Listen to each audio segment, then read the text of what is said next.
Hey everyone, it's the Cinema Dude and welcome back to my channel. And today's video takes us into the kitchen where I'm going to be discussing a quick topic today.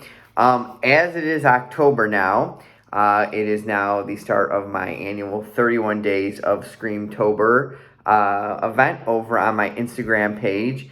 And like last year, I'll be adding some supplemental videos on the channel here on YouTube to kind of celebrate the Halloween season. So, my 31 Days of Screamtober this year is in year 6.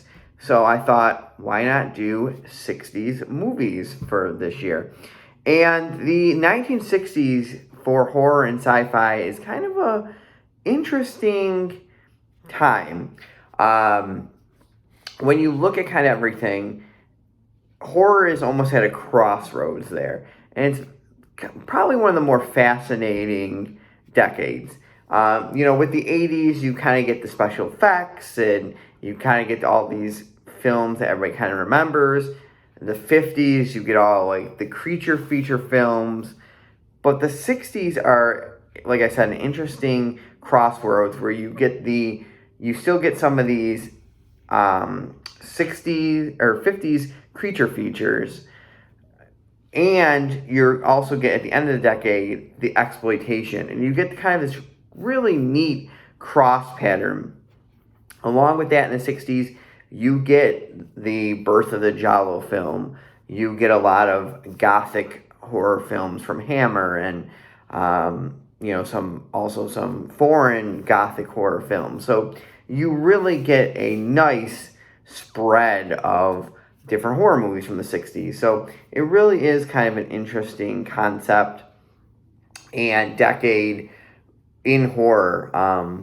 Just going through, you start with some William Castle films, and yesterday's post was on 13 Ghosts. William Castle, with Illusiono and, being able to put the glasses on, you see the different ghosts that were supposed to show up. And then you get things like Blood and Black Lace a few years later, which is, the birth of the Giallo genre by Mario Bava, and it's in color, and, so it's so interesting to see. You get some black and white films, you get, vivid color films, but then like I said, you get to the end of the decade and you're getting into the exploitation films. So a lot of the stuff that you would see in the 70s are starting to show up now. And so it's, like I said, very kind of cool, time where everything kind of comes together. If you're a horror fan, I feel like everybody knows about the 80s. But take a step back and start looking at 60s stuff, just because, like you said, I'm a big B-movie, 50 science fiction fan. But the more and more you look at it, the more and more like the 60s are just kind of a cool time period to look. The other thing too is you get also the birth of kind of art house horror. You have Polanski doing Rosemary's Baby, and you have some of these other directors. You have seconds that come out that, they're horror, they're sci-fi, but they're a little bit more. They're a little more thought-provoking. This is when you have like the Planet of the Apes movies come out. This is when you were having Night of the Living Dead come out, where yes, it's a zombie movie, but you have some of those social issues and topics that were coming up in society fusing into the movies. It isn't just like, oh no, here's a giant spider, like from the 50s, those kind of movies. Oh no, and yes, the 50s talk, have the issues with atomic radiation and, what would happen with, the bombs and things like that. Yes, but it was in a way where it wasn't doing it topical issues in the sense of like, let's say Night of the Living Dead, social issues, racism.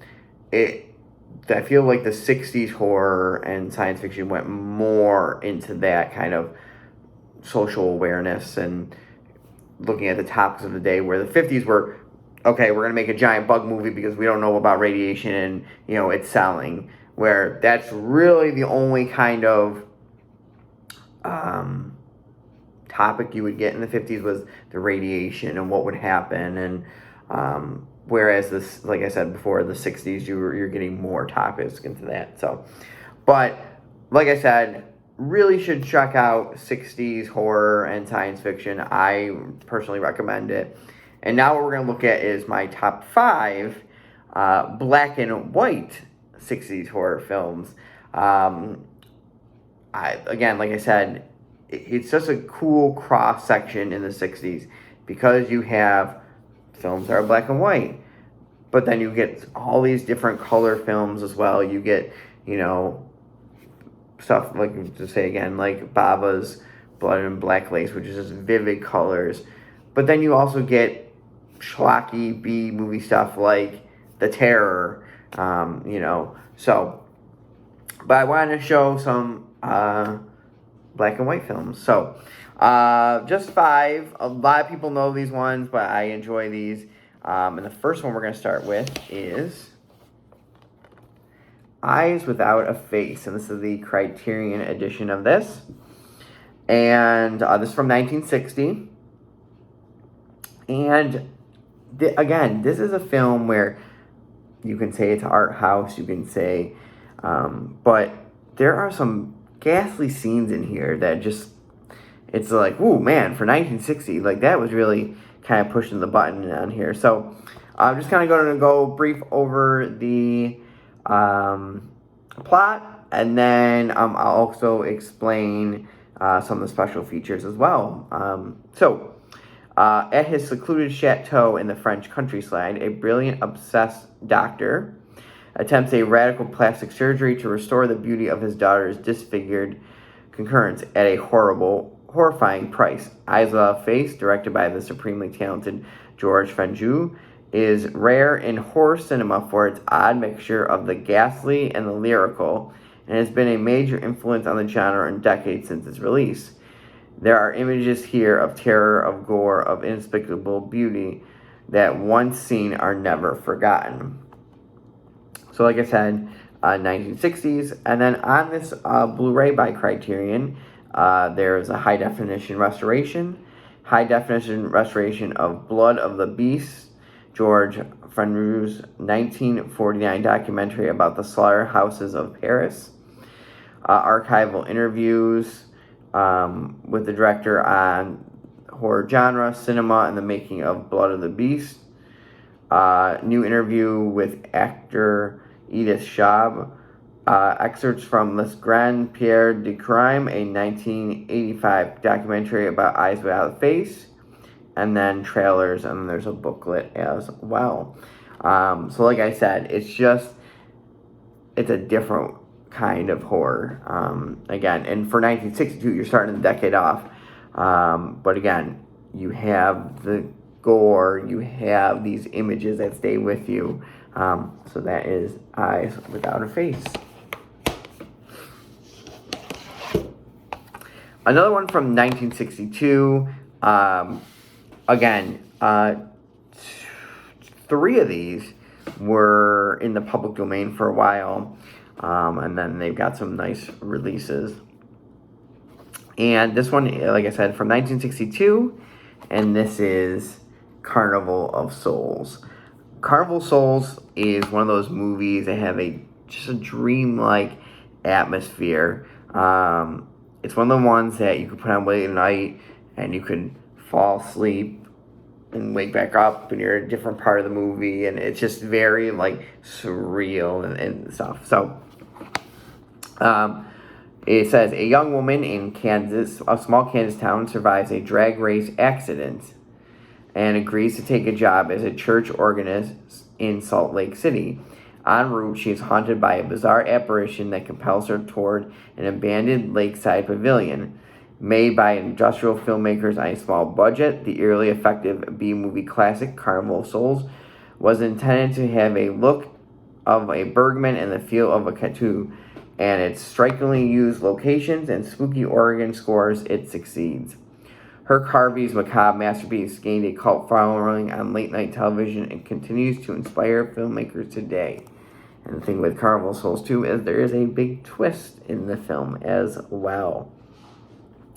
With this, a Blu-ray, it's a 4K digital transfer, select scene audio commentary featured director Herc Harvey and screenwriter John Clifford, new interview with comedian and writer Dana Gould, new video essay from film critic David Carnes, The Movie That Wouldn't Die, a documentary on the 1989 reunion of the film's cast and crew, the Carnival Tour, a 2000 update on the film's location, excerpts of movies made by the Suntron Corporation, an industrial film company based in Lawrence, Kansas, that once employed Harvey and Clifford, deleted scenes, outtakes, accompanied by Gene Moore's organ score, history of the Salter Resort in Salt Lake City, where key scenes of the film were shot, trailer, and then an essay as well. So that is Carnival of Souls. Next is a titan of the horror genre, one of my favorite films, horror films it is, and one that I talked about before, has some social issues and stuff, and this is Night of the Living Dead. What to say about Night of the Living Dead that hasn't already been said? A George Romero classic, the one that, propelled the zombie genre and changed the zombie genre, because, before this, it was a lot of voodoo was used for bringing the zombies back, where this was, the dead rising, flesh eaters, and things like that. So, shot outside of Pittsburgh on a shoestring budget by a band of filmmakers determined to make their mark, Night of the Living Dead, directed by horror master George A. Romero, is a great story of independent cinema, a midnight hit turned box office smash that became one of the most influential films of all time. A deceptively simple tale of a group of strangers trapped in a farmhouse who find themselves fending off a horde of recently dead, flesh-eating ghouls. Romero's claustrophobic vision of the late 60s America literally tearing itself apart rewrote the rules of the horror genre, combining gruesome gore with acute social commentary, and a quietly broke ground on casting a black actor, Dwayne Jones, in the lead role. Stark, haunting, and more relevant than ever, Night of the Living Dead is back. So from '68. This is a really cool release. I would highly recommend. I recommend all these films, but this is definitely the one to get. There's a 4K remaster supervised by Romero prior to his death, and co-screenwriter John A. Russo, sound engineer Gary R. Schreiner, and producer Russell S. Schreiner. New restoration of the monochrome soundtrack supervised by Romero.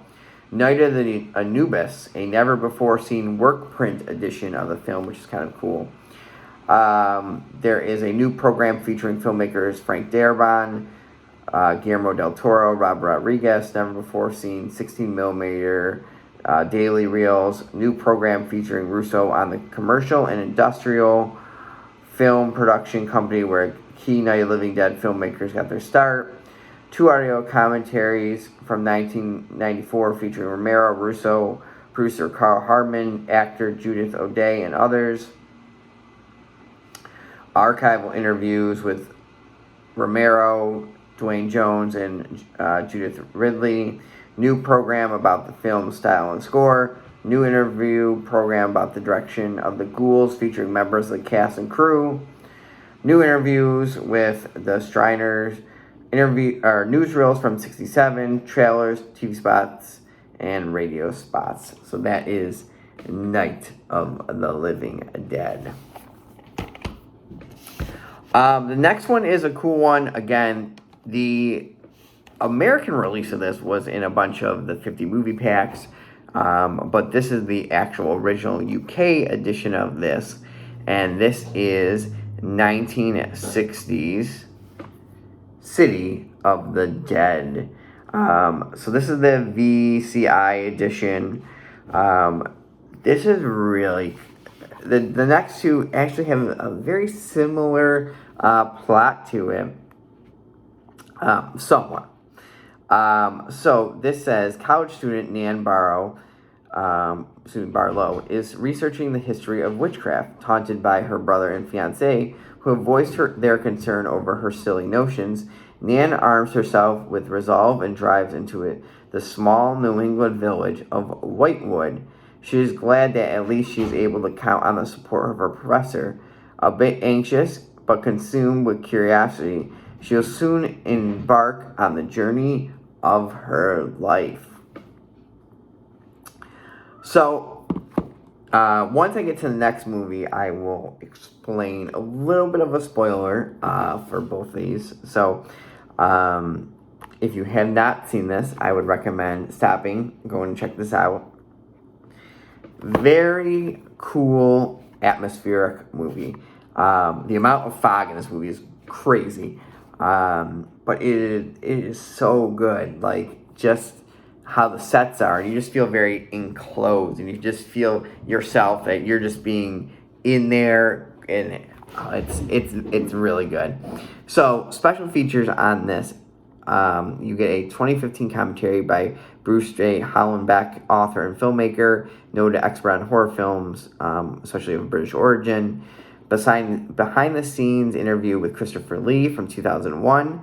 The original British version with over 2 minutes not found in the American Horror Hotel version, which is Horror Hotel was what was the one that was on the 50 movie packs. Bonus feature version, the American release of Horror Hotel. There is a feature-length commentary with Christopher Lee, 45-minute interview with Christopher Lee, interview with Vanidia Stevenson, interview and commentary by director John Moxley, trailer and photo gallery. So yes, the great Christopher Lee is in this film, and I will not tell you who he does play the professor, but does he have some ulterior motives? Watch the movie and find out. So this is City of the Dead. I do recommend that one. And finally, my favorite black and white horror film from the 60s is the one, the only, Psycho. So, love me some Alfred Hitchcock, and Psycho is just a giant. Just as much Night of the Living Dead is a giant, Psycho is just a masterclass of skills, of, film just making, but also the story and the legacy of, for all these years having Norman Bates and that kind of story and stuff. The cool thing about Psycho is it's based on the book by Robert Bloch, but just that Hitchcock decided, hey, I've been doing a bunch of color movies. You know what? I'm gonna try to make this film with a TV production crew in black and white, and then the marketing behind it too, taking a page out of William Castle's book and saying, hey, people can't come in after a certain point of this movie. People, and just so people were like, oh, what is this about? What is this about? And then for what was in the movie and some of the themes and this, for 1960, again, just like how Eyes Without Face, you had, some gore scenes and stuff for 1960. You're like, wow, for Night of the Living Dead in 68 to have some of the social commentary and stuff, but for Hitchcock and to have some of the taboo subjects of the day, and even to have a toilet flush in a movie, which was the first time that happened, just to have some of those things in there. So, for those that don't know, Anthony Perkins stars as Norman Bates, the troubled son who believes a boy's best friend is his mother, in Hitchcock's landmark masterpiece. Janet Leigh is Marion Crane, the ill-fated traveler who checks into the Erie Bates Motel wanting not only a hot shower and a warm bed. Her journey ends sooner than she planned in a shocking scene that has haunted generations of moviegoers. The tense and horror mount when a private detective and Marion's sister search for her and the identity of the mysterious psycho. So, like I was saying before, there is a little bit of a spoiler, but City of the Living Dead, which is kind of funny because City of the Living Dead and Psycho both came out in 1960. So that means they were probably both in production at the same time. Now, mind you, one has to do with witchcraft, one has to do with kind of a murderer. But in there, here's a spoiler alert, the characters that you think you're going to follow through the movie aren't the ones you're following through. And unfortunately, they meet an untimely end. And then you pick up with their siblings or their boyfriends or the fiance. It's very strange that these two movies both have like that kind of common thread when they both came out in 60 and they were close to release to each other. So it wasn't like one came out, then the other one came out months later, and they're like, okay, we're going to take some of this. No, they were like fairly close to each other. So I just find that kind of a little fascinating trivia. So this set that I have, going back to Psycho, this set here is part of the Alfred Hitchcock Masterpiece Collection. This is the DVD set, but it's just quite a very interesting set. It comes with 1, 2, 3, 4, 5, 6, 7, 8, 9, 10, 11, 12, 13, 14 movies, plus a bonus disc. And they also have a whole bunch of other bonus features. But this is his second half of his career. A bunch of the movies on there, most of them that were owned by Universal. So, but on the Psycho disc, there is new Bruce Surreal footage, the release of Psycho, the shower scene, the Psycho archives, production photographies, behind the scenes photographs, the shower scene storyboards by Saul Bass, theatrical trailer, re-release trailer, lobby cards, posters, and Psycho ads, and production notes. The one last thing I will say about Psycho is, out of all of Hitchcock's films, it has the best score. The Bernard Herrmann score in Psycho, first off, everybody knows everybody knows that. Like, it's just ingrained in our pop culture now. But I just, like, you can put it on, and it's just the most, like, I don't know how to explain it, but it's just, like, relaxing, and, like, you're, like, kind of following there. And then all of a sudden you get those big beats, you're like, whoa!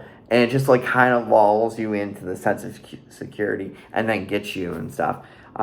It's probably my top 3 of soundtracks. I just love it. It's just something that I can play it all the time, and it's just a great soundtrack. So that is my top 5 black and white 1960s horror films, along with my little brief discussion on kind of the intricacies of the 60s as a decade for horror, starting out with creature features, but then you also get stuff like Psycho and City of the Living Dead and Eyes Without Face, and then you move towards the end of the decade and you're starting to get giallos and gothic horrors, and you're starting to get the exploitation films that everybody knows of, the quick films that Corman was making. You get the Corman Poe cycles in the 60s as well. So a whole bunch of stuff, a really cool melting pot, and definitely one I think fans of horror and science fiction should really check out and take a deep dive in. So next week, we got some more cool videos for 31 Days of Screamtober. We're going to have some interviews believe next week's video yet, but we'll have a few people coming on to talk about their favorite horror stuff. My friend Anthony is going to be back on, and we'll be talking about horror characters. So we'll have a whole bunch of people coming back on. Definitely, like I said, check out my Instagram page at _cinema_dude, where you'll find the 31 days of Screamtober event going on. So check out every day. I'll have a different 60s horror film to check out. So, and my thoughts on them. So hope you guys enjoyed the video. Hope you guys are having a great start to your October. And remember, be kind and rewind. We'll see everybody next week.